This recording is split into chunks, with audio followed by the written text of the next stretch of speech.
Lead it off of a little commentary. Let me give you the background on Walter. Talib is the chair of the Kansas City chapter of the National Black United Front. Okay. One of the things we wanted to do was to have a little conversation of hopefully Leo Lewis with the Malcolm X Memorial Foundation. He's the president of that up in Omaha, will be joining us. And it will kind of be like a generational rap between the elders and the young leaders coming into place now. Okay. All right. So with that, I'm just going to jump in and kind of start things off a little bit while we're waiting on Leo. Looking at what's going on today, we got a lot of crazy stuff going on, and a lot of it can be boiled down to one thing: corrupt society. Our society, in every manner you can think of, is corrupt. It's corrupt politically, economically, educationally corrupt, and morally, we are just flat out bankrupt. At this time, one of the things that I'm about is that we need to change the direction of ourselves, and we need more light on each other. We need to sit down and talk to each other more. And what we're doing right now is a start of that process, I believe, because with the light will come understanding, with the understanding that will create love, with the love that will create patience, and with the patience that will create unity, which is our ultimate destination here. And that's a quote from Malcolm X. With that said, tonight our topic is going to be, is it time for us to seize the times? Now, when I say us, what I actually am talking about is the radical Black left, or what we call the Black national tradition. We have been floundering around, especially since we rolled over until 2000. And we've even put a Black man in the president. We now have a so-called Black woman as vice president. And I assure you, we will not see any significant change to our people en masse, even though we may have accomplished that. In other words, I think this system is so broken for Black people, we need to look at how we can participate in our own government. And I do mean that, participate within our own government. With that said, I'm gonna show you a short little clip from my man, Roland Martin. It's about 7 minutes, so if y'all can bear with me that long, we'll come right back to you, okay? Okay. Okay. Stay with me.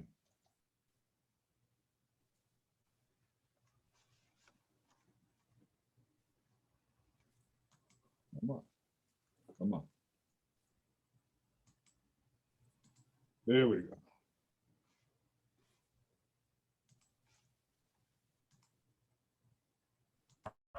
We can't hear it, Brother Carlos. So usually when you share your screen, you also have to share your sound. Hold on just a moment. And that's usually found under the same button, under the share button.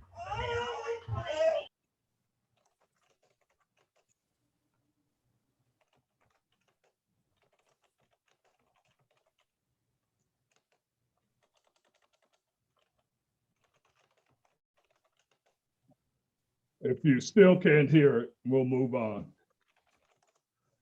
I'm not hearing anything.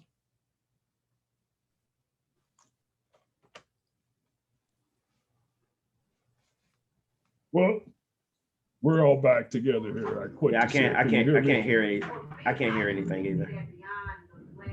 All right, we're back live. So what was that? I'm also gonna have to excuse At my neighborhood is like big in four-wheelers now, so you may hear four-wheelers. Okay, let's just go ahead and jump into what I'm trying to get at. What Roland Martin was starting to do the commentary on was the reason that Tim Scott, Ms. Harris, Biden, and others would not come out and say that Tim Scott was wrong in his statement that America is not racist. Now, I'm not entertaining the stupidity of that statement. That's not where I'm going.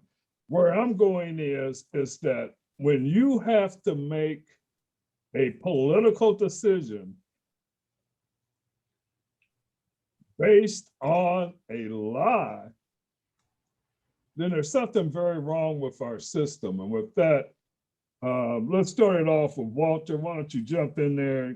Give me your 2 cents on this, and then we'll switch it up to Talib.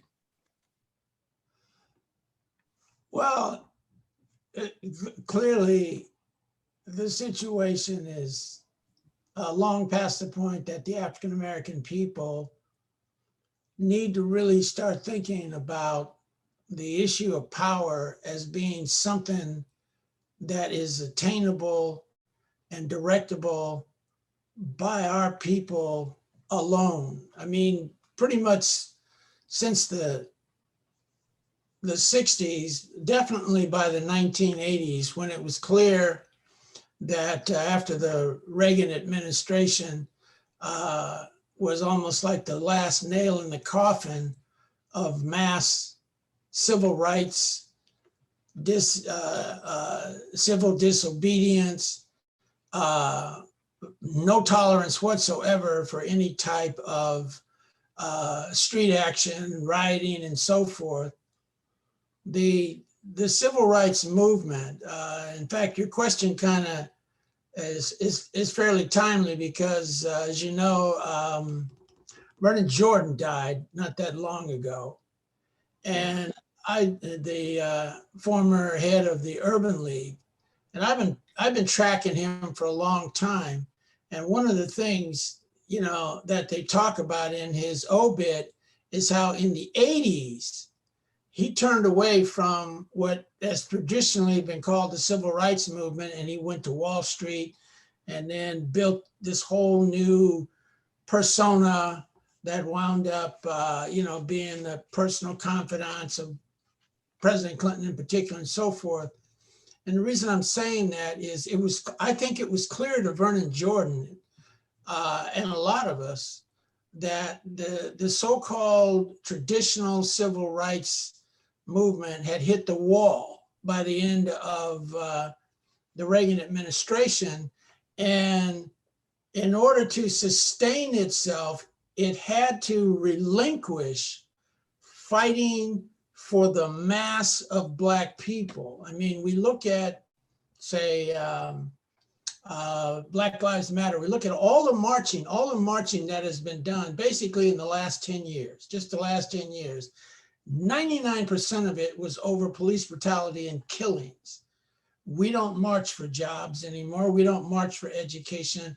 So the African-American leadership, our middle-class leadership, redirected that energy into pursuing electoral politics. Number one, let's get people elected.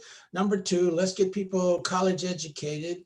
Number three, let's try to advance the job / money potential of those who are willing to and able to get through the educational system and so forth. And finally, topped off with what I refer to in my book as the politics of respectability.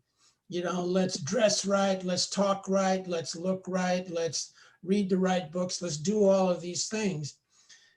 What's happening since the 80s, as we look at now, is that by and large, none of that's working. It hasn't worked because it's not able to address the fact that we have lived as Black people in America long enough that a significant portion of our people are simply no longer needed for their labor in any capacity in this social system. And so all of our efforts to better the African-American people have come up against the fact that all things being good and equal, we still can't employ probably 60, 2/3 of our race are unemployable by virtue of the technological evolution and so forth. And then when we look at where the power structure is guiding things, everything is guided towards the reduction of human labor. So we're not going to be in position to employ our people with the evolution of what's taking place in technology and working administrations and so forth. I mean, these people are talking about getting off the planet. They're talking about driverless vehicles and so forth. So there's clearly a disconnect between this new tradition of, well, let's just get people elected. Let's get people in the right position so that a governor or a Black president or Black vice president, Black senators and so forth. We've never had this much representation in the halls of Congress. And there's not apparently still enough Black people in Congress to stop our people from being murdered in the streets on a daily basis by law enforcement. So the question of, is it time to really start thinking about Black nationalism? Well, there was never a time that wasn't going to be the road that we were going to have to take. But the assumption was the rest of this hadn't been given enough opportunity and chance to work.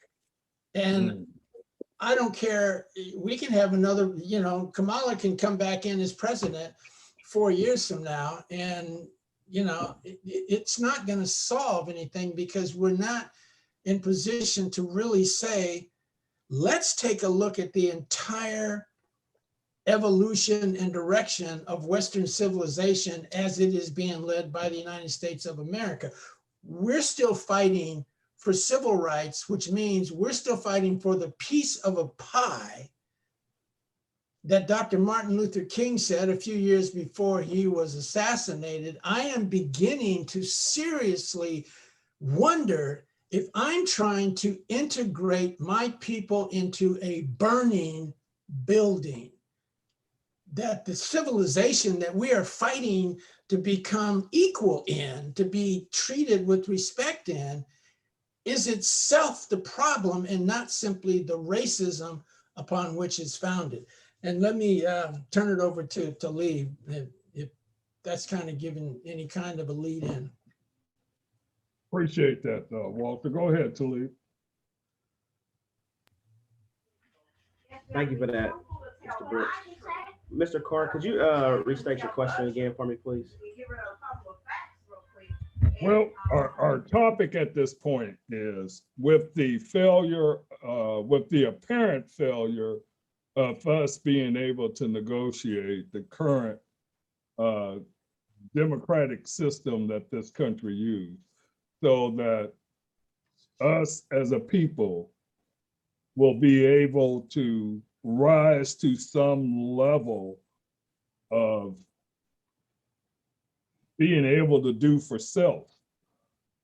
My question is, at this point and juncture, is it time for us to seize the time? Is it time for us to go back to the Black nationalist tradition and start to build and organize going forward?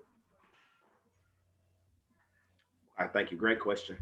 First, I want to address the thought of, because this is something that I hear often, it's the failure of the system, or the flawed system, or the broken system. What we have to realize is, we have to look at this in a historical perspective.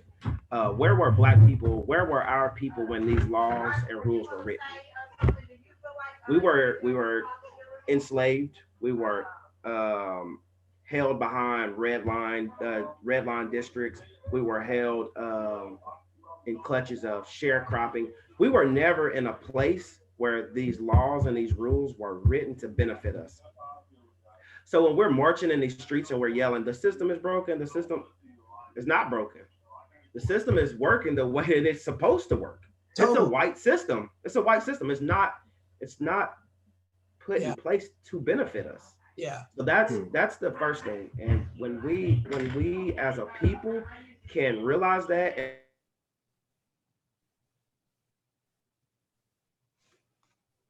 Talib, you just froze on us. So that's number one. You can't move forward without that. Go ahead, Mr. Cole. You froze on us for a minute. Go ahead and make that point again. Okay, sorry. What was the last thing you heard me say? You said that the system was not designed for us. Right. So what we have to realize is that we have to acknowledge that this system is not written for us. It's not written to benefit us. When we march and we say that this system is broken and it's flawed, it's not. It's working the way that it's supposed to work. And before we can build and push forward our nation and our agenda, we have to acknowledge that first point, because we can't move forward our agenda and our nation without acknowledging that this nation isn't for us. Living under these rules, the American dream isn't for us. The American dream is the Black nightmare. That's plain and simple. It's not for us. It's not for us to live in.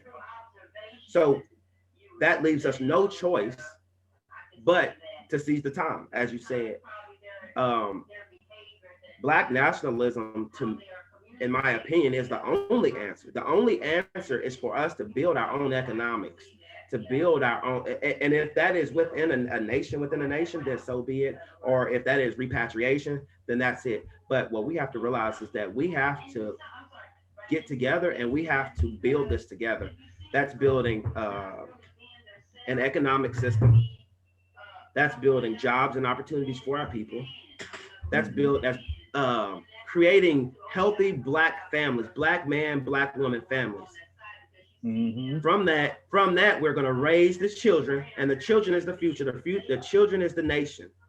After we invest into the children, we also need to implement a militaristic plan so that we can protect everything that we build, because history has taught us that anything that we build is liable to be taken.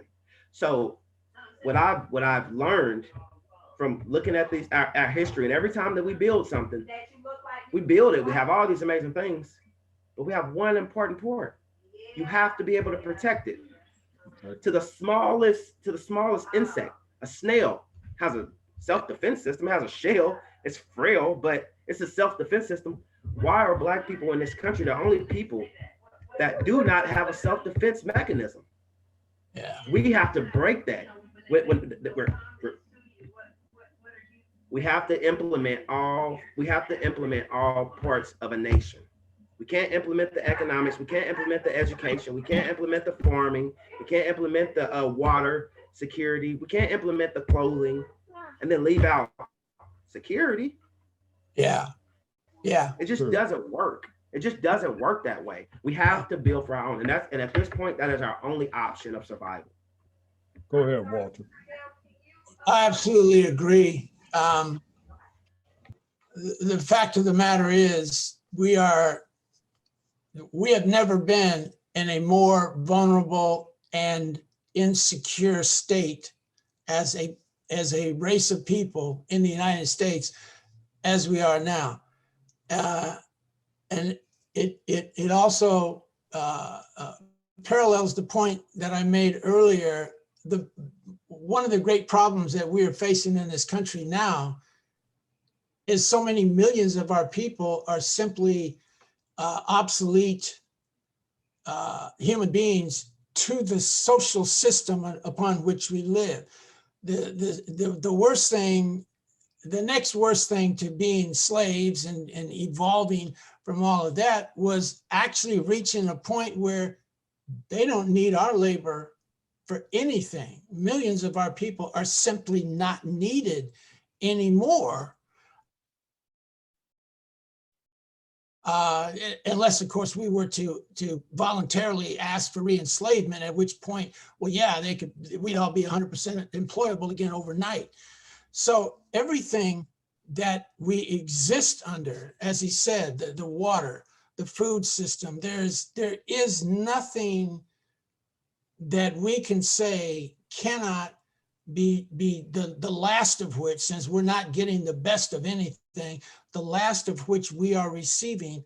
There is no system in play as a national people to guarantee that our food won't be cut off, our water won't be cut off, our electricity won't be cut off. So yeah, we're in a very serious situation, that the idea that our focus is on getting more people elected, getting rules and regulations changed, and the whole, I can just sum it up in the whole Georgia voting situation. I mean, a masterful Stacey Abrams and the crew. I mean, the woman whipped the whole state into shape, and one of the linchpins was being able to vote on Sundays. She got hundreds of churches to take the whole church, lead the whole church Sunday after services, and everybody go vote. And the first thing they did was pass a law that says you can't vote on Sundays anymore. We're dealing with a system that has a 200-page playbook, and we're not even on page 10. And as fast as you're out page 11, well, they've got page 12 through 20 to counteract it. And all of this is taking place while the whole world is turning in flux from global warming and everything. I mean, these things are real. Cities on the East Coast, they're going to start flooding. And when they do, that's going to change everything. Other parts of the country are on fire. Other parts of the country are dying of thirst. And our people are caught up in all of this, dealing with all of this. And it doesn't matter how much money they have, they're still going to be caught up into ecological situations that they have no control over. Yeah, we absolutely have got to turn and shift and go for self, because time's running out, honestly. Time is running out, and we don't have anybody seeing to our protection. Nobody. There is nothing in this system that is specifically focused on protecting Black people. We can't stop the protectors from killing us. So who protects us from the protectors? Bottom line.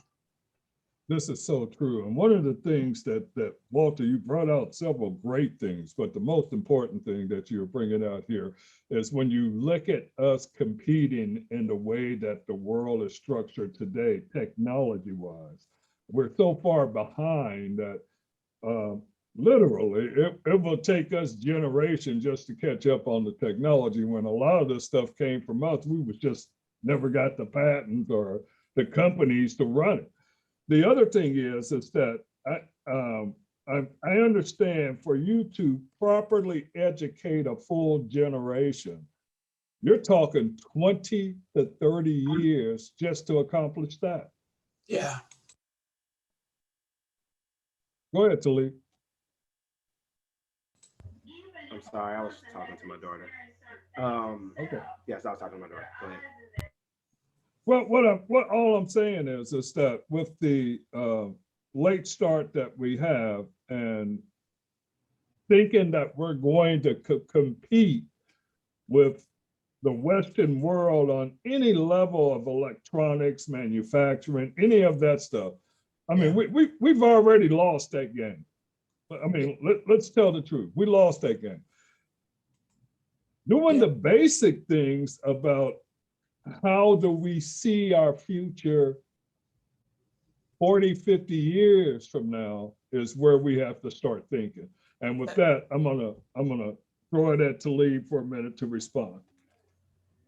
You made a great point, Mr. Carlos, about our people have been the ones creating this technology. A lot of it our people have created, but we didn't have the patents. So honestly, I think we are more technology savvy than we give ourselves credit for. I think I meet people who didn't necessarily go to college to complete certain things as far as technology goes, but they have the knowledge. What I'm learning is that we have to stop looking at ourselves in the Western world. Like we lived in this Western world for so long that we have to change the way that we see ourselves and the way that we produce. We don't have to go to college. You don't have to go to college to be a producer of a thing. Um, there are people that I meet. There are people that I meet who are brilliant with technology that didn't go to school. They're self-taught. They just don't have the letters to back it. Now, if you want to live in the white world, then yeah, go to college. I mean, that and my wife and I just had this conversation. Yes, if you want to continue to, I don't want to say thrive in the white world, but if you want to continue to live in this white world, then yes, go to college. That's how you get that done. Um, but skill having skills is how we're going to get this done. There's things that we can do with this technology that will save us. And I do think that that is an important part. We do have to continue to push that more and cultivate that more. Send our children to coding. I have an 11-year-old. I'm sending her. She's in coding classes. She's in engineering classes. We have to make sure our minds, our children's minds, work in that way because that's where we're headed. Everything is headed to technology, and we have to Mhm. prepare our children for that. And if we don't, if we're not preparing our children for that, we're losing and we're failing as parents. The world is going to be all tech. Everything is going to be tech here in the next 10, maybe 10, maybe 20 years. Everything's going to be tech. So if our children don't know how to maneuver in this, then we are going to continue to lose. But I think we still have a fighting chance. The children pick up on technology very fast. I know people that always say like, yo, my child can grab a tablet and do all this stuff that I don't even know how to do. I think our children are just growing up in this culture that they just grab it fast. But we have to cultivate it as parents and make sure that we shape it into a nation-minded capability, if that makes sense. I hope that makes sense. In a way that it can benefit in a way that it can benefit the nation. And that's what I tell my oldest is 18.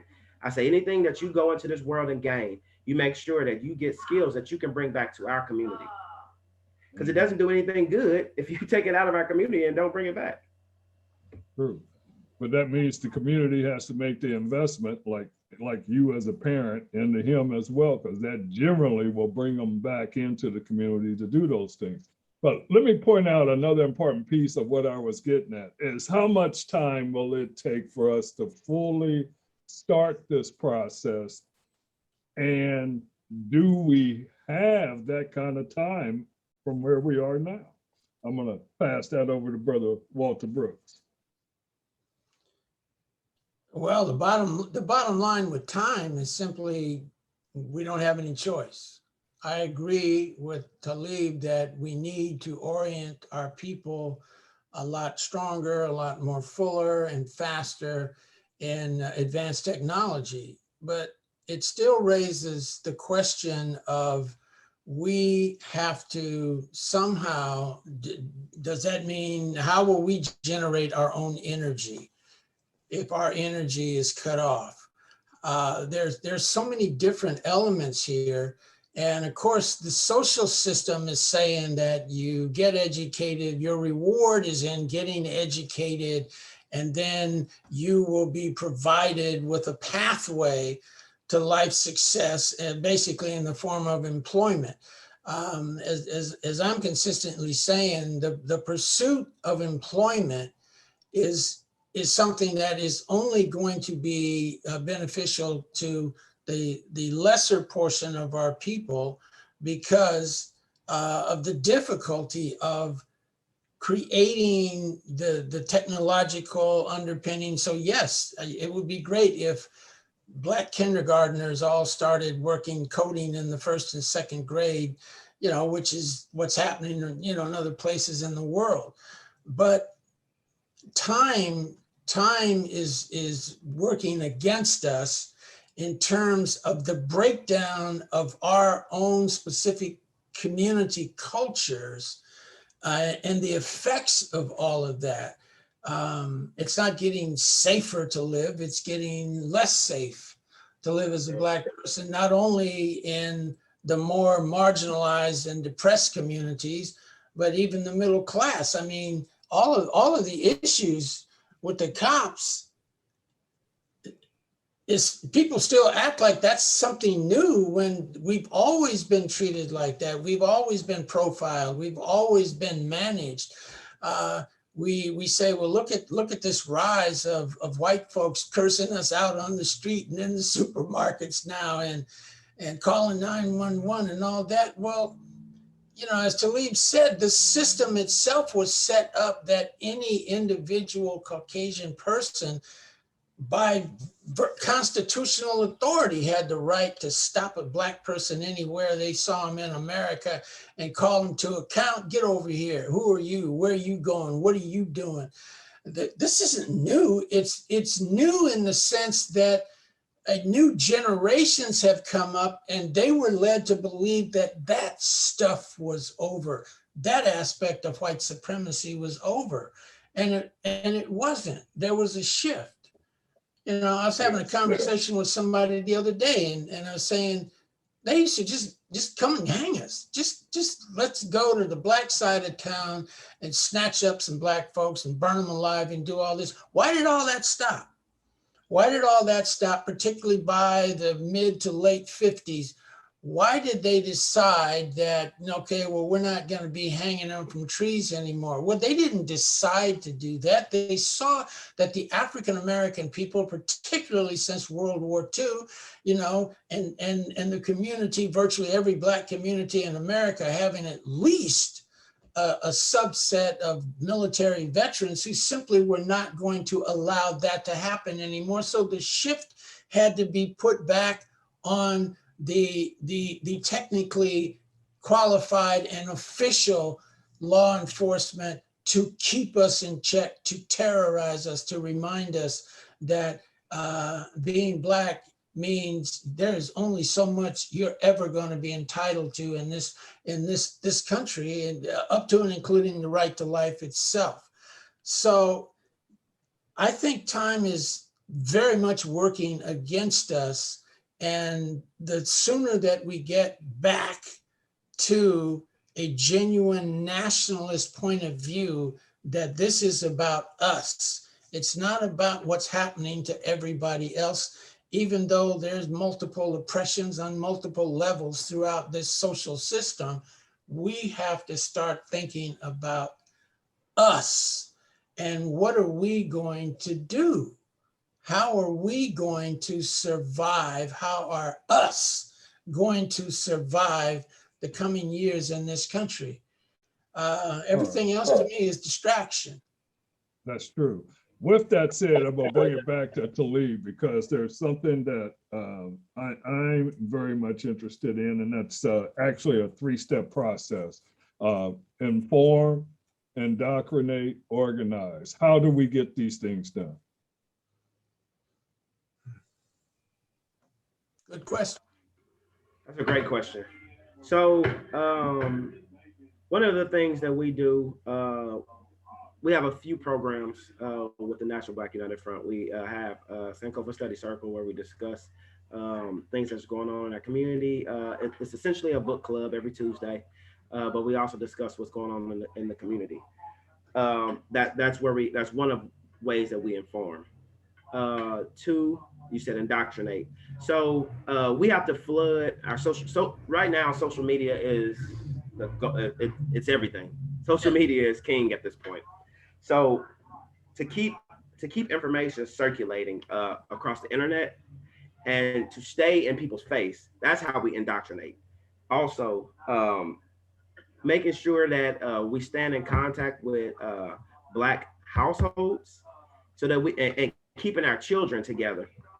We know that we all have the same concepts, nationalist concepts, And with that, that's how we indoctrinate. We continue to indoctrinate through the children. That's how we change that perception of the American dream. The American dream isn't for you. That's how we start with the children, and from there we continue to pour that into the children. That's how we indoctrinate. And to organize around that, we have to we have through the information and gaining the people, those contacts, that network, we begin to organize the people around a certain idea. What is that certain idea? The certain idea is that people have the power. People have always had the power. But I think that became just a catchphrase, and people lost the meaning of it. It sounds good when you say it, and people don't really put a thought process of what does that really mean. That means that we have the power. We don't have to sit in here and vote for or wait for Kamala Harris and find out what she thinks about racism. It doesn't matter, because what we're doing right now, we're building a community right here and building a nation right here in a nation. And in this nation, we're going to provide opportunity. We're going to provide healthy Black families. We're going to provide protection, safety, clothing, water, shelter, food. And in this, we're going to thrive in this. That's how we push this agenda. That's a very good answer. That's what the Panthers did. Free breakfast, health, the fundamental. You know, when Nipsey Hussle, I had never heard of Nipsey Hussle until he died or was murdered. And then I was seeing all these testimonials from Jay-Z and Beyonce and Rihanna and all of these greats, these super rich, 300, 400, 500 million dollar, wealthy people, talking about how great he was.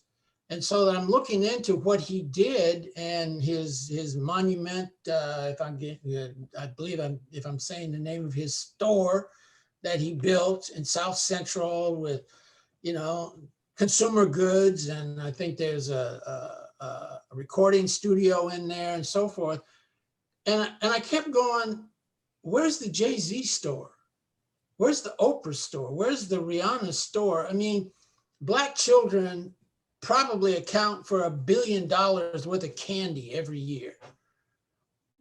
What is so hard about Black people owning the damn candy store in the community? This idea of just starting simple. I mean, yeah, we've got all these macro things and ideas, but I look at those who have wealth, and yeah, they're spreading it around. I'm not saying these people aren't being charitable and generous and creating foundations and things like that, but in terms of capturing the dollars that we put into the community, I go, how did Nipsey Hussle, with his limited means, managed to actually build something, a brick and mortar something that people in the community could come and, it's there. It's not on the other side of the country. And so many others aren't. So this idea of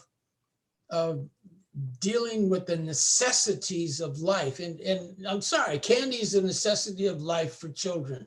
Fine, they're gonna be spending money. Well, then what does it take to say, and when you, and this is to your comment about, the indoctrination, the challenging of, so much money is taken from our community, as hard as it is for our community to gain income, mass income, it's just all turned around and it's passed out. And I'm saying, what is so hard about having a single gas station, quick shop owned by somebody Black? And maybe we need to start calling people out on things like that and saying, I know you've got big plans, these big stars and all that, and you've got all these different things that you're doing, but what we need is a damn candy store. So all the Black kids that are going to be buying candy year round for Christmas and Easter and Halloween and all that, they can come right there, and at least we can hold on to that money and just start start with that kind of simple concept, and just start building up from there. I don't know, man. Well, you are hit some very valid points there, Walter, but it just seemed like moving our people to receive information. For example, for a while, I would just spend time throughout my day, now that I'm retired, just going from one news circuit to the next, just trying to see if the same story is being told. Mhm. Then after I realized that, yeah, they're pretty much in sync, same story is being told, then I start looking at the analysis on certain stories. Yeah, that's And where. then I started realizing that when you compare, I don't know if you caught up with Roland Martin's Unfiltered yet, No, I haven't. I haven't. but his analysis is superb. Yes, it At is. least it puts us in the realm of the analysis coming by from someone else who is Black and is a professional. You know all about Roland Martin. Yeah. Been in the business and knows how to deliver the news. The other thing is that you got, I don't know if you or Brother Talib is aware of the work that Dr. Jared Ball is doing. I have followed Dr. Jared Ball since he ran for the Green Party in the presidency. I believe that was back in either 2004 or 2008. But the young man's teaches Black studies at Morgan State. And he's been a journalist online for a very long time. Right now, he's doing something called Black Power Media. I shout him out because I enjoy listening to him at least once a day because number one, the conversation gets deep. He is bringing in intellectuals to sit and talk on his show. They're bringing a lot of information, but still, the one thing that I'm not hearing in all the programming out there is Black folk, it's time to organize. We're seeing things that are leading us, or at least leading me to believe that this country is not going to protect anything for us anymore. No. So at what point does the blinders come off and Black folks start to move toward taking care of us? I know that's a rhetorical question, and I know none of us have the answer, but Talib, I'm going to throw it back at you, and then we're going to go just a few more minutes and we'll wrap this up. Okay. So I've also kind of continue to hear that it is like we're trying to get comfortable in this place, and there's no comfort for us here. We have to push and change this narrative that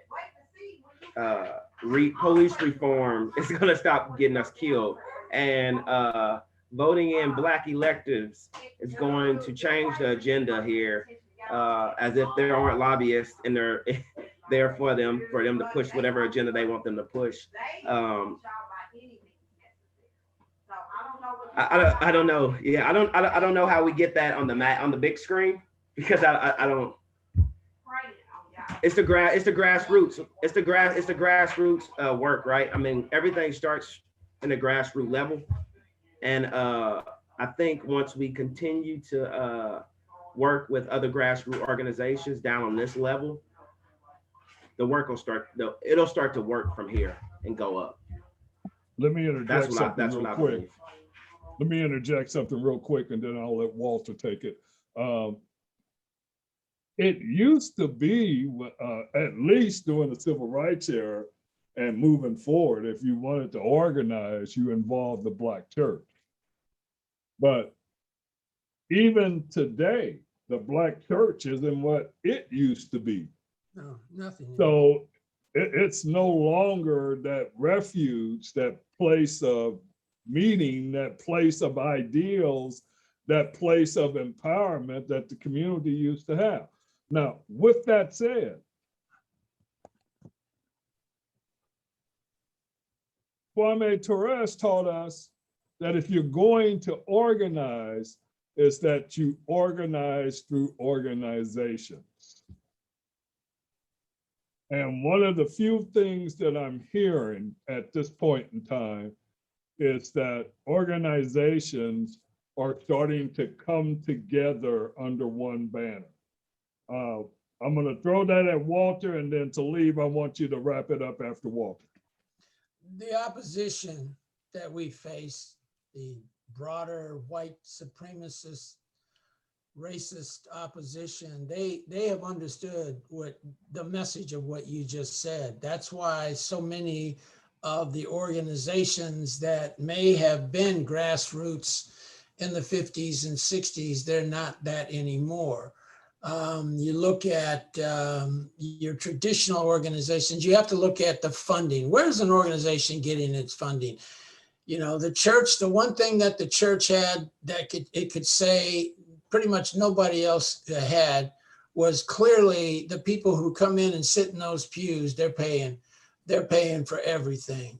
The church didn't have to go out for grants and loans and anything else. That's one of the reasons that it was traditionally such a powerhouse of independence, because it was an organization that actually could survive in many cases for 50 to 100 years. I mean, we got churches out there that are 150 years old, Black churches, and they have survived off their own people. But what we're facing now in terms of trying to organize organizations is most of the organizations have they're compromised. They're compromised by no other reason than, you know, I always say the first thing I want to know is where do they get their funding? Because you answer to your funder. You don't answer to your political beliefs. If you go outside our people for money, well, you're going to wind up compromised. And so we do have to get back to, as Talib said, the very, very grassroots, which is going to be what are the most pressing fundamental needs that 5 or 6 of us, you know, I'm 74 years old, Talib. So I can remember when 6 of us that I and one other were former Panthers in Denver, Colorado. And when the Panther Party folded, as it did all over everywhere, eventually, 6 of us kept the breakfast program that was going on in Denver. We kept it going for 2 years after the Black Panther Party was officially non-existent. And on top of that, we started a prison visitation program. I went to Hertz Rent-A-Car in 1972 and basically just made a pitch. Could you loan us your biggest station wagon? Back in the days, nobody even knows what a station wagon is anymore, but could we get one, because we have the nearest maximum security prison was 125 miles away. And a lot of these people, once their family members down there, they may not see them for years. And he gave us one. Now, if I were to do that now, I couldn't do it, because it'd be, well, I'd need insurance, I'd need liability waivers, you know, and back in the day, we just did stuff. And I think we need to get back to that. Now, of course, there's a lot of things you can't do without insurance and liability waivers and all the paperwork, and you got to have a 501c3 and blah, blah, blah, blah, blah. But there's a lot of needs. You don't need all that. In 1995, for example, when almost 800 people died from a heat wave in Chicago in the summer of 1995, and 85% of the dead were African American.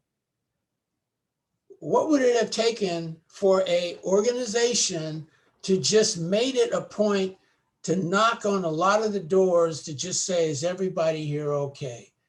that's the kind of stuff that we've got to get back to. We've got to get back to the loving kinds of things that it doesn't require any kind of formal anything, just a handful of people to say, these people are being overlooked and we want to let you know we see you and we care.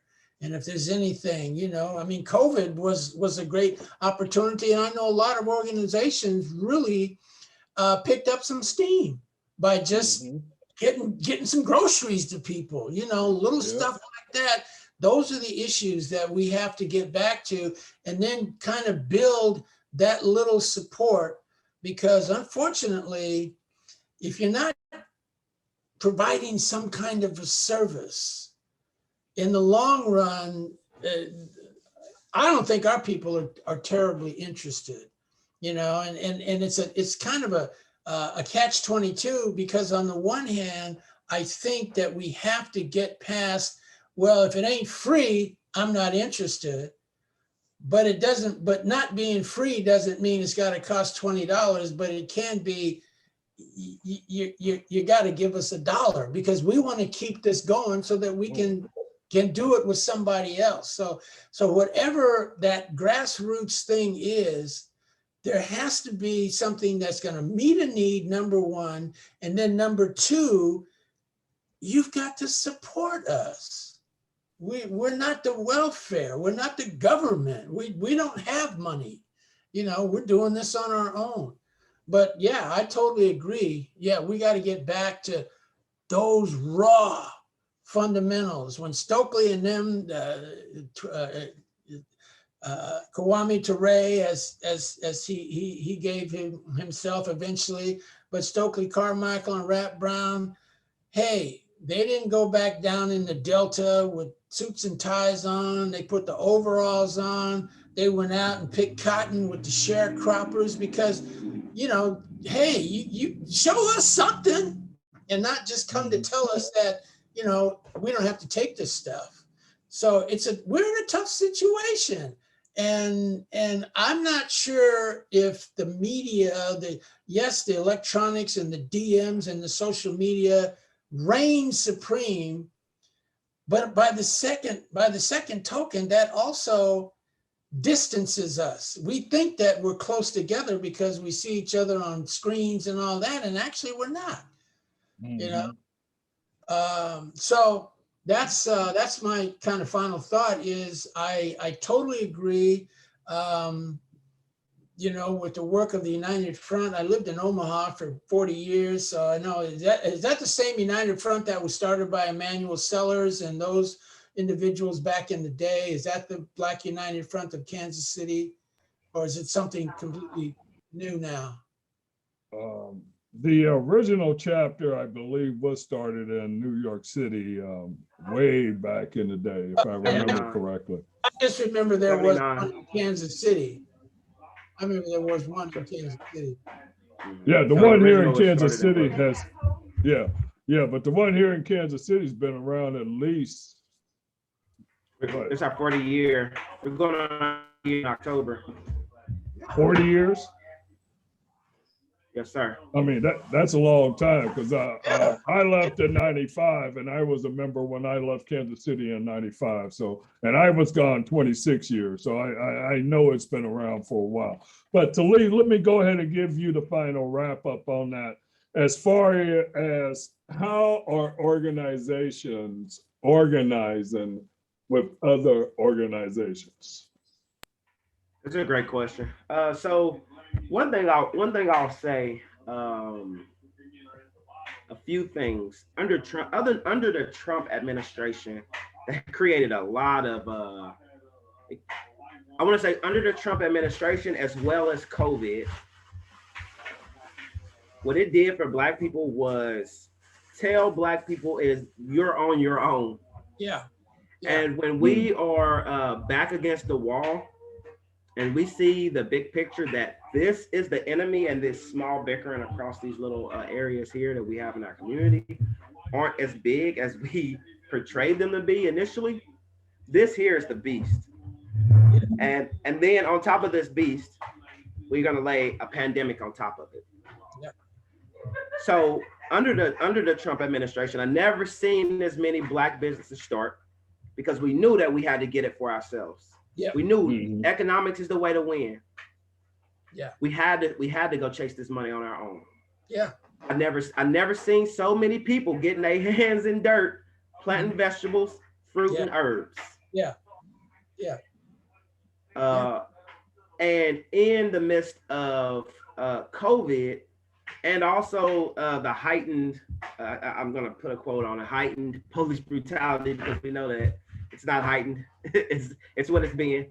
That's what it's been. And Yep. right. So with that, we realize, okay, these people are really coming at us. So we have to find out, where do we align?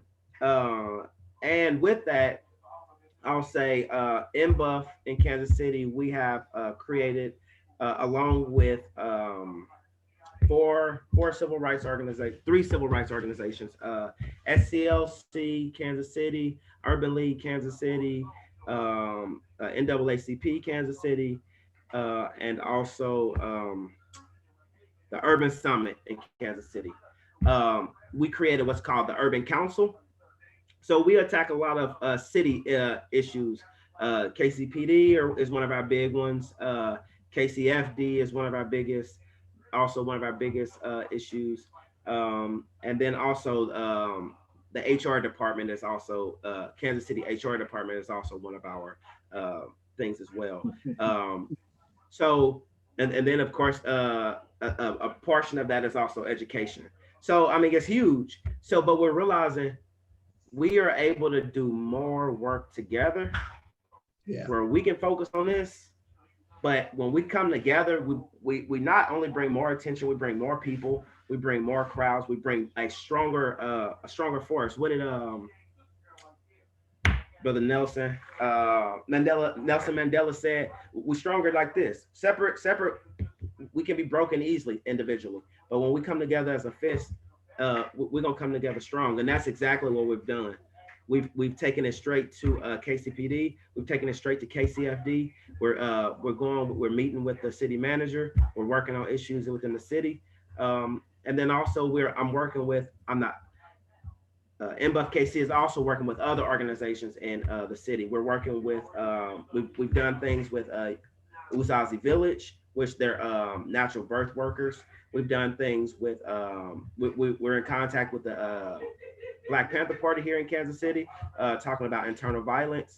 So we're working with multiple organizations, or we're in communication with, plan on working with other organizations. We've worked with GIRL, which is Giving Yourself Real Love. It's a domestic violence organization against women in our community. So what we're doing is we're all growing, and it's coming together. Instead of all these little pockets, all over the place, we're bringing it all together, and we're gonna come together and make this a unified front, which is what the Black United Front was built on. Yeah. The Black United Front is built on different ideologies, social, economic,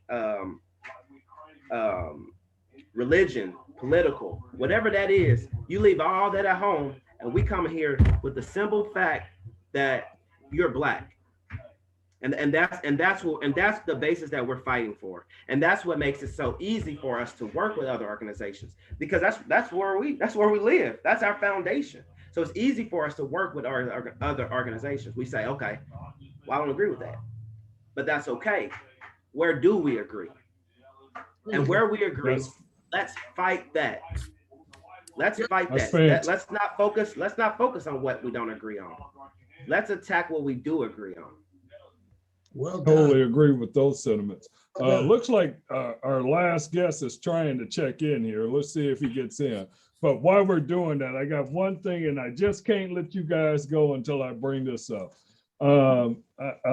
First of all, you guys have heard the recent controversy around Black Lives Matter and the $90 million that was raised by the organization, as well as the influx of cash that came into the NAACP.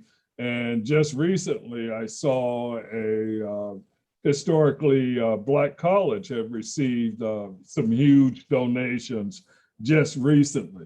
First thing, the controversy with Black Lives Matter is pretty much that they forgot about all the guys that were doing the work on the ground. The whole Michael Brown controversy and other controversies that went on around the country, none of them got a payout. None of those families, from the last I heard, none of those families have received money from this $90 million in donations that were received from Black Lives Matter. Now, first thing I'm going to say is this. When I say doing things in the Black nationalist tradition, first of all, when we say BLM, we're talking about the Black Liberation Movement. That's what the real Black BLM is, Black Liberation Movement. Black Lives Matter was the slogan that morphed into an organization. Some kind of way we lose our memory. We forget that there was a hashtag, Black Lives Matter, that started this whole thing off. Going way back, was it Trayvon Martin, or maybe a little farther back than that? That's where all that started. And then as that picked up, because we're good with jumping on slogans. That's one thing our people is really, really good at. And I'm not being facetious or being bad about that. I'm telling you the truth. We bought in, yes, we can. So why can't we buy into Black Lives Matter? The truth is they do, but you got to recognize that that's a slogan. Here's my point. With all that said, and now that these donations, this influx of money is coming into these organizations, generally, what do you guys think? I mean, I already knew Black Lives Matter was compromised, you might say, but I'm gonna throw it to you first, Walter. Well, I'll have to look. First of all, I'll have to look this up. I wasn't aware that there was a money controversy connected to Black Lives Matter, but I will say this, Malcolm said it himself, you know, once they throw that money on you, and even though this may be money donated for $90 million, clearly, you know, somebody was throwing some heavy chunks of money. It's hard for me to believe that, you know, they got $90 million in ones and fives and tens. They may have, but the thing about, there was never really an identifiable administration, you know, I mean, and which my understanding was that was by design. They wanted a very decentralized thing. So there's never been this is the national executive director of Black Lives Matter. They've never, I always thought it was wise that they chose to decentralize their leadership and let it be about the local communities representing BLM and going and doing what they're doing. It's a tough call because if they do have this kind of money without an identifiable administration by which the rest of the African-American community could speak to or hold accountable to say, well, what are you guys doing with this? Yeah, that's a tough situation. And of course, with the sheer volume of deaths, I mean, the sheer volume of Black people who've been murdered, you know, by the cops. And if everybody feels like, well, hey, you guys are getting some money and my family member was one of these victims, so what about us? First of all, there ain't gonna be that much to go around to anybody if this is about dividing it up, you know, and handing out, you know, per family, which is fine for funeral costs and things like that. But that almost gets us into a mini kind of reparation, you know, money funneled to BLM, and BLM is supposed to funnel it to the families of victims of police violence. That's a huge ball of wax. And I guess I'll have to look up a little bit more about, you know, where this money is coming from and things like that. But the thing we have to remember is once again, if whoever is running Black Lives Matter, since I haven't a clue. If there is a national administration for Black Lives Matter, the question becomes, is it going to be in the best interest of what their goals are to try to hand out checks to the related family of murder victims, or to use that money to push and go forward with some other agenda? It ain't for me to say, but you know, Malcolm said once that money starts flowing on you, a lot of stuff can go sideways. And if Black Lives Matter is going sideways because of $90 million, well, things have happened a lot faster and a lot worse to a lot of worthy Black organizations with a lot less money than $90 million. I know that. So I'll just have to hold them in my prayers and hope they can get things worked out. Go ahead, Talib. Same question about Black Lives Matter. We kind of knew it was compromised the way it was structured, but now that this money and this controversy has been revealed, just what do you think about the whole Black Lives Matter movement? And how should that money be used? So what I would say is,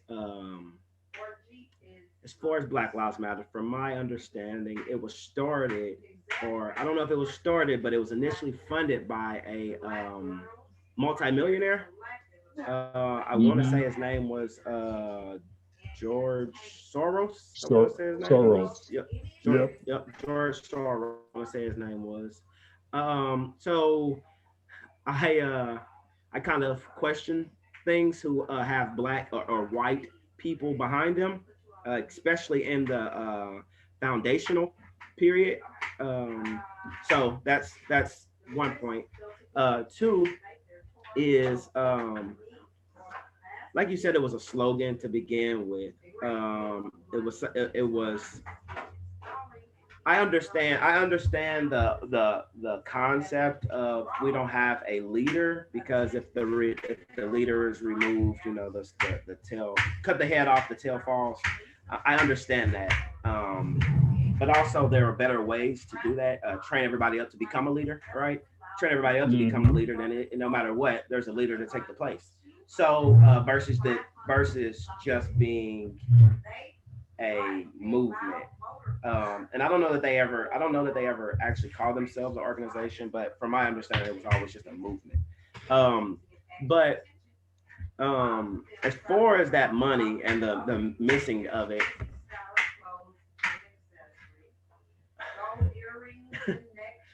I'm going to speak for the National Black United Front, because I don't want to speak for other organizations. The National Black United Front, we are held accountable by our people. We do everything, and we're very transparent with funds that come in. If you belong to the National Black United Front and you attend our meetings, you will see what's happening with the money. Any organization that is getting money and that is not doing that, I believe has to be questioned, because you don't know what's happening with the money. Is it going into personal accounts? Is it funding vacations? How are you making a living on Black suffering? How are you getting this money? And now that you have got to here financially, how do you forget about the suffering of the families and how you got to this point? So those are my things. And as far as all of that money coming in, it's white sympathy. When white people don't know what to do, they throw money at it. So they don't know how to. They don't know what to do. So they're like, hey, I got $10,000. Let's give it to a Black organization. So now I'm not racist. How could I be racist? I just gave you $10,000.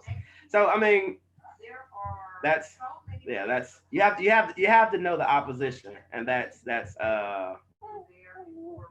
that is. You have to know the opposition and how they maneuver. I understand.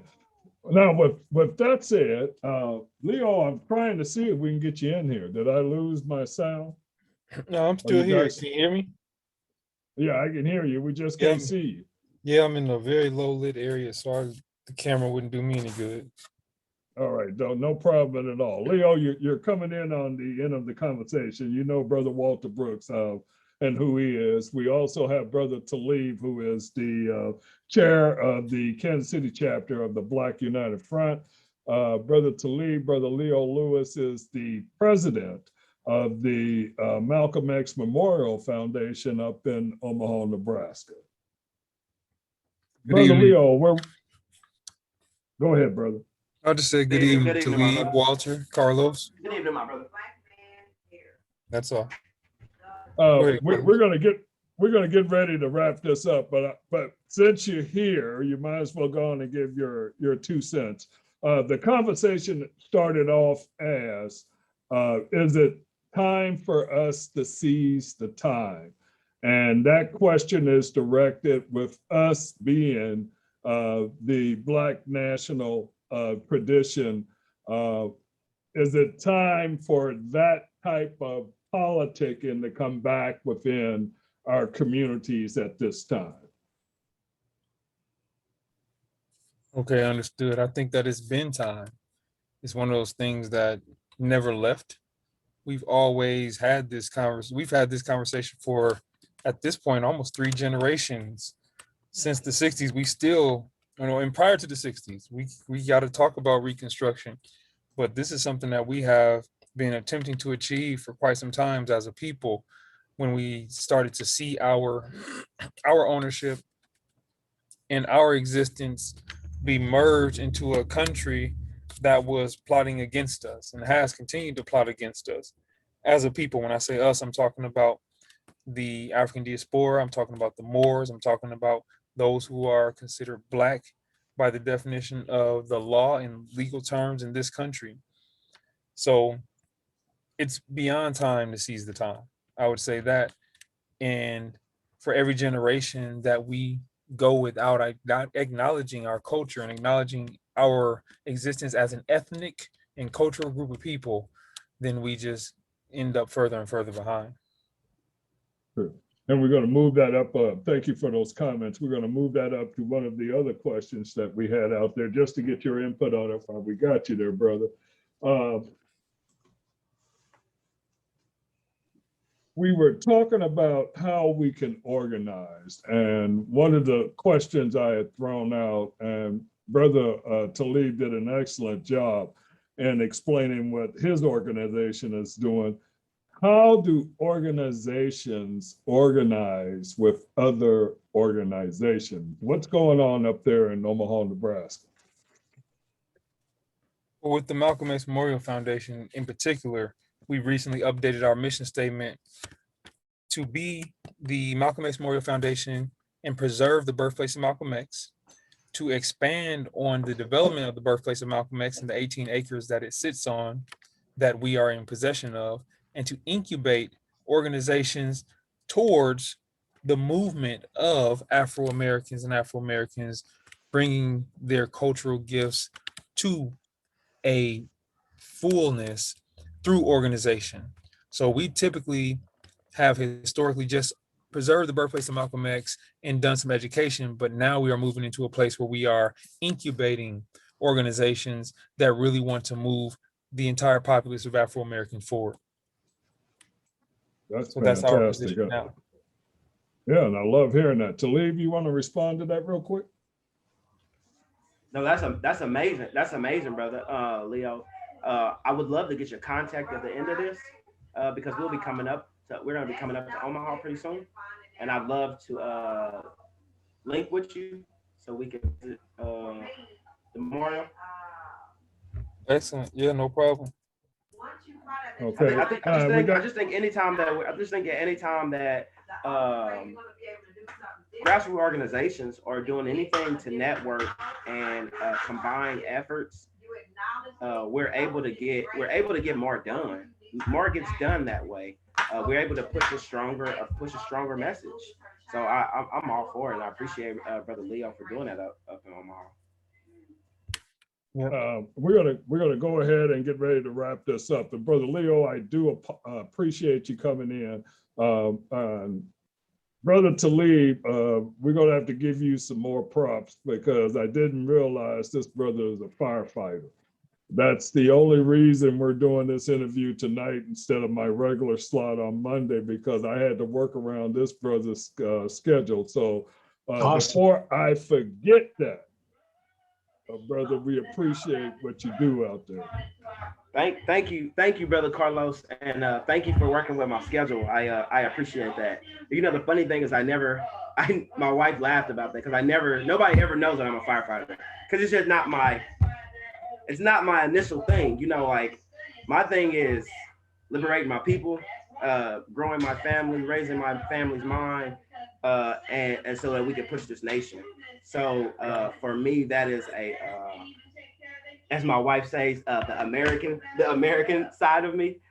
that's how I fund, feed my family, and finance everything that's going on and everything that I'm doing within the community.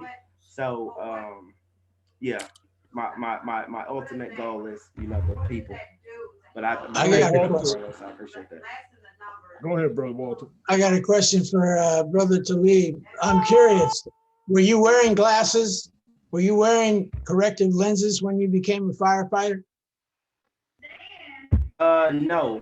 So I developed cataracts. I developed cataracts. Okay. Years back. So yeah, at a young age, I was a wild boy, and I got a lot of head traumas and stuff like that. So Did they allow people to wear corrective lenses to start as a firefighter? So it depends. It depends on how bad your vision is. If your vision is terrible, so if your vision is terrible, then I don't think that they will. But I know when I got hired, there was a captain, and he was practically blind. I don't know how he was able to do. Maybe he just kept it under wraps or whatever he did. Okay. But he had terrible vision, so he was able to keep it under wraps. So I just mine's are mostly readers. Okay. So I just day to day I'm okay. So I usually, when I'm looking at some type of screen or reading something, is when I have to wear my glasses. When I came out of the Marine Corps, oh yeah, to get up. Go ahead. All right. When I came out of the Marine Corps in 1969, and I had two brothers-in-law in Seattle that were firefighters, and they encouraged me to, go down and try to make the force, and I did.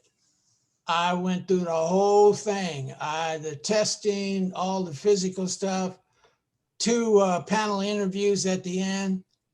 And they said, well, Brooks, you're in. Now, we got one question for you. How long you been wearing those glasses? I said, man, I've been wearing glasses since I was in the 9th grade. He says, well, we're gonna need to get your eyes checked. And of course, I couldn't pass without my glasses. But I went through the whole thing. And apparently I didn't check, and nobody told me that you could not be hired as a Seattle firefighter in 1969 if you wore corrective lenses, but they let me go through the whole show. And you know what? Turned out all right, but I was going to be a fireman. They'll do anything to keep us out, though. They'll do anything to keep us out. They'll do anything to keep us out, Brother Brooks. Yeah, they let me go through. That is one thing that I've learned. Yes, sir. Especially in the 60s. Yeah. If that's what they got to do to keep you out without saying, they can't say it. And that's one of the things that we're dealing with here in Kansas City Fire Department. Well, I'm proud of you, brother. The racist policies and procedures. That's what we're dealing with. Yeah. Proud of you, man. I was going to be one. I was going to be a firefighter, but I turned out to be a writer, and that's worked out well for me anyways. Leo gave the thumbs up Yes, right sir. on. So we must All have right. Before we get out of here, Leo, if you're still hearing me, if you have some closing words, particularly if you want to give some information on behalf of the foundation, how can people contact you, how they can support you, that type of thing? Yeah, my apologies. I run a business, so You don't need to things apologize. happen. But I No do apology want to, necessary. but I do appreciate the invite. I do want to say thank you. And it's always good to see brothers still trying to push the line, still trying to move us as a people forward. And all I can say is that we got to duplicate ourselves. We have to be patient with this generation, and we got to duplicate our knowledge and our wisdom into the minds of the next.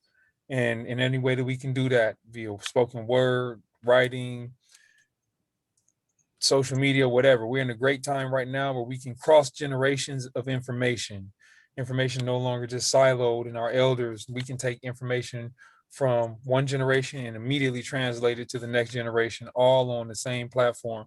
And I think that that's a great opportunity, and that's a weapon that we can use during this time. All So right. that's what I would say in closing. Thank you, Brother Carlos. You're Nice to meet very you, Brother welcome, Gabe. Lil. And the Griot Walter, as always, is always Uh-huh. a pleasure. Yes, sir. Yes, sir. He You You're gave see? them props the Yeah, I right can't see your way. picture. Yeah, I ain't I'm got no up. picture. I'm wired up. Presume now, Leo. I'm wired up. Oh, and Carlos, I finally figured out how to adjust the volume coming to me. There is a function, it's called bedroom. Hmm. And when you key on the bedroom function, that allows me to then it lowers the volume way down. So actually now I'm hearing you like I'm sitting next to you and we're just talking. So I got that Fantastic. sorted out. Yeah. Fantastic. All Don't right. So I'm forget good. between the two younger brothers, part of what I did tonight was designed to get you two brothers to meet each other.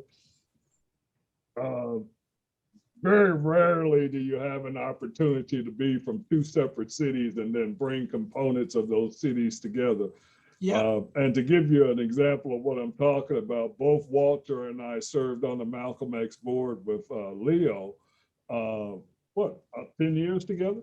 Yeah. We all served on the board. Yeah. And then before I left Kansas City, as I told Talib, I was very much involved with the Kansas City chapter of the Black United Front.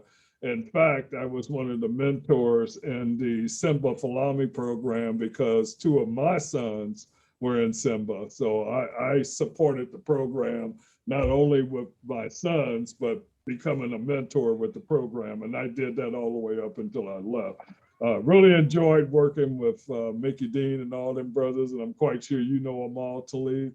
But at the same time, there comes a point in time where we have to pass the torch.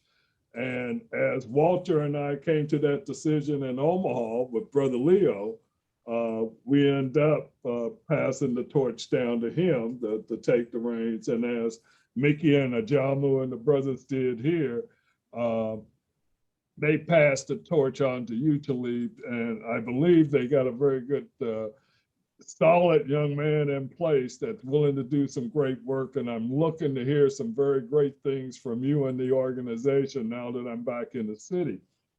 So with that said, I cannot leave here without giving Walter the opportunity, because I know it's getting close. Yeah.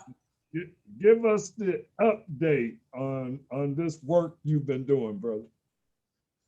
What should be the second to the last revisions, I am awaiting now. I'll probably get them back by the end of the week or the beginning of next week.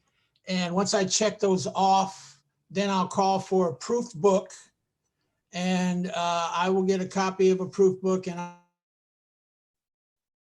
I'll have a second copy for my sister Beverly, who has been an amazing person to vet and check my whole book out. She's an attorney, and we will read the entire proof book as soon as I get this next copy of the proof book. And if it's okay, no further changes are found, no further issues, I'll be going to print before the end of the month. So I'm there.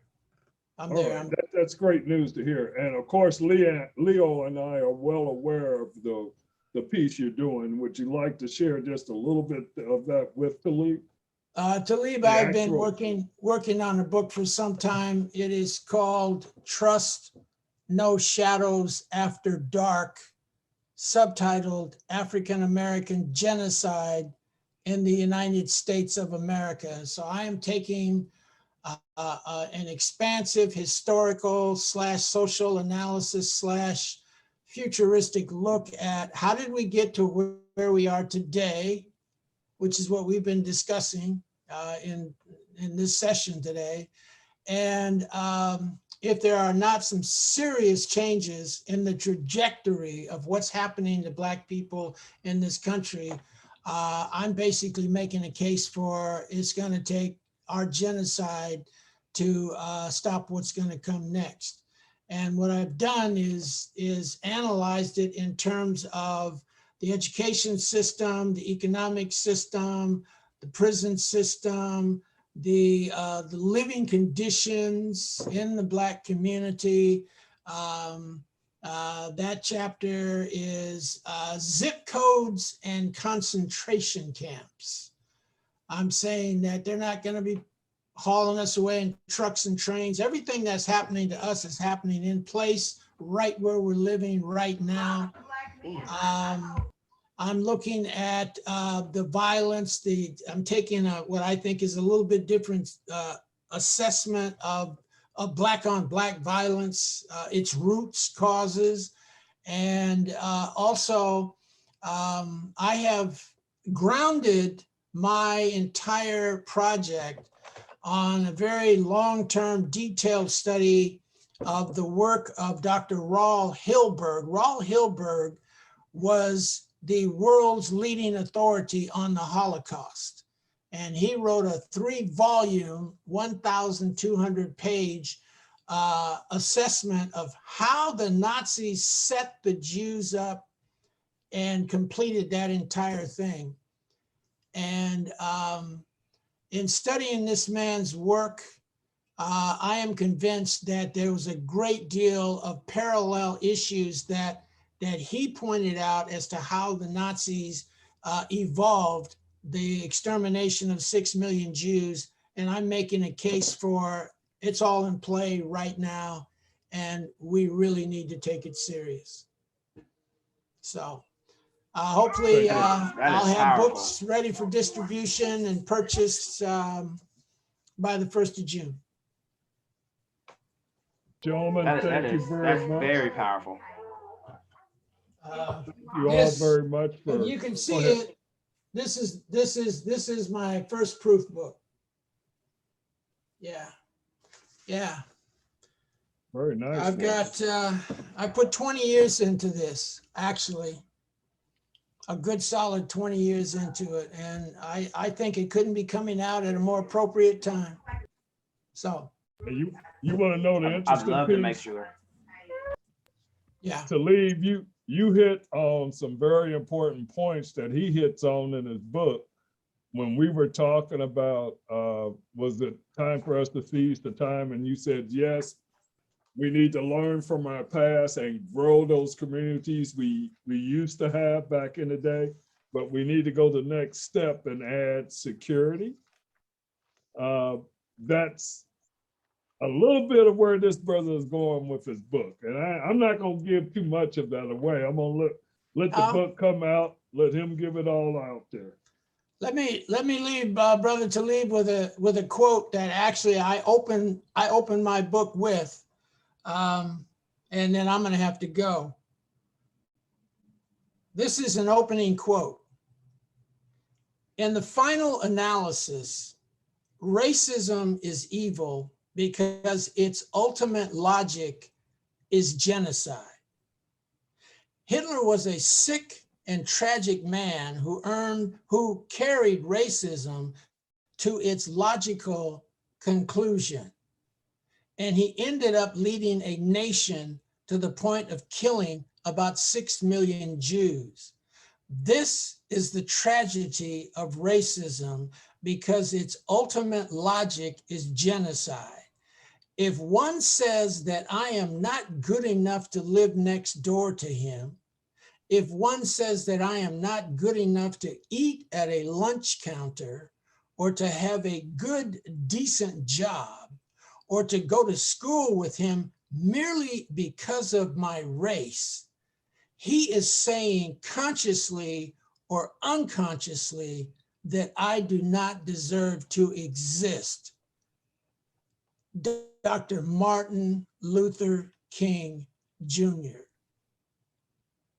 Dr. King said it, I did. Wow. Yeah, I'm not playing. I'm not playing, brother. Anyways, thank you, Carlos. Thank you, Leo. Always good to hear from you. And pleasure always meeting a you, pleasure. Khalid. This will not be Yes, sir. the Yes, sir. last time that we talk, okay? I hope we're able to switch information. I definitely want to get that book for sure when it comes out. Yeah, And also, Brother Leo said that you agree. I've been looking for one for a very long time. So you're the one. So I definitely look forward to speaking with you in the future. okay, okay. Carlos has got my stuff. You just get it from him. We can link everybody up when you're ready. Just shoot me a text and I'll send you the information. Okay. All right, Awesome. guys, thank you all. My brothers, I appreciate you taking the time. This was a very enlightening conversation, a very spirited conversation, and a very necessary conversation. And I thank you all for taking the time to be a part of it. Thank you. Yes, sir. Thank you all. Thank you all. You take care. All right, much love. Much love. Everybody have a great evening. We're going to go ahead and wrap this thing up, and hopefully I can get a recording out on this in about a day or two. But if not, if you missed it live, hopefully I'll have the recording and I'll get that back out to everyone. So All right, that's Carlos. it. We're out of Thank you. here, and enjoy your evening. Bye-bye. Bye-bye.